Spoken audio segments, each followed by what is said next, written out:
Biashara vipi ma? Biashara leo ni mbaya. Kwa sababu watu hamna.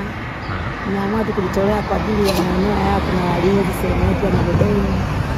Walinzi wetu wasipate shida.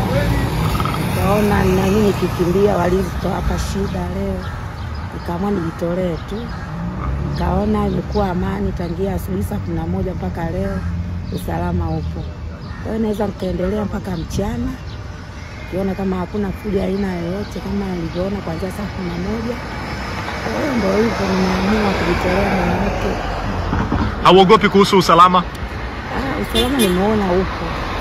Sababu tangia saa 11 nipo. Maaskari wana nini ulinzi na wanajeshi wapo kwa karibu. Na hajaniambia lolote kuhusu kama vipi napita. Nikaona niendelee na kazi. Kama wanawake sasa hivi tuko jasiri, mama yetu kama hivyo.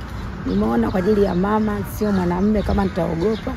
Mama hata akiniona ataona sisi kweli tuna jasiri ya mali.